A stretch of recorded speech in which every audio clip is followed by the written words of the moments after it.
තේරුවන් සරණයි දරුවෝ. ඔන්න දරුවෝ බලා ගන්න පුතේ අද මුදියන්තේ මම සිද්ධ කරන්න යන්නේ පුතේ. මේ දෙදෙනෙක් අතරට ආපු තුන්වෙනි පාර්ශවයක් ඉවත් කරන්න පුතේ. ආදරෙන් ඉන්න දෙදෙනෙක් අතරට ආපු තුන්වෙනි පාර්ශවයක් ඉවත් කරන්නට මේ වන්දනයක් සිද්ධ කරන්නට යන්නේ. ඉතින් පුතේ මේ පැත්තේ තියෙනවා එකයි පින්තූරයක්, මේ පැත්තේ ආදරය කරන දෙන්නගේ පින්තූර දෙක තමයි තියෙනවා. පින්තූර පුතේ අයින් කරලා තියෙන අනිත් පැත්ත හරවලා තියෙන්නේ. මොකද මේ මිනිස්සු දකින්න හොඳ නැහැ. මොකද මේ කට්ටියක පුද්ගලික කට්ටිය තියෙන්න බෑ දරුවෝ. එහෙම මම පින්තූර දාන්නේ නැහැ දරුවන්ගේ. ඒකවල මේ උඩ තමයි ඉන්නේ පින්තූරෙ තියෙන එකේ තියෙන ඉන්නෝ පුතේ. අර අපි අයින් කරන්න ඕන කෙනාව. ඒකවල දරුවෝ මේක වන්දනේ මෙතනදී සිද්ධ කරලා පුතේ මෙන්න මේ තියෙන විදිහට ඖෂධ වර්ග ටිකක් තමයි තියෙන්නේ මෙතන.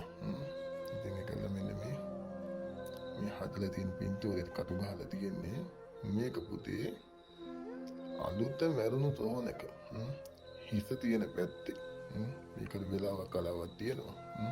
මේ වෙලාවට ගිහින් යට කරන්න ඕනේ.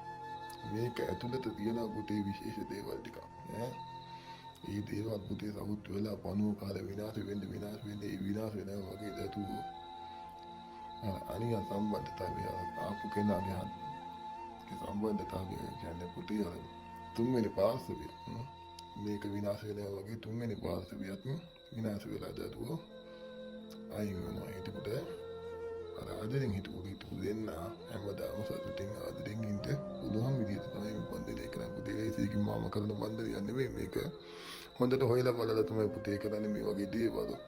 පාපකර්මී වැඩ. ඉතින් පාපී බාර ගන්න කැමති නම් මා පාපේ බාර ගන්න මේ පාපයෙන් වල බාර ගැනීම මම වැඩේ කරලා දෙන්නම් පුතේ.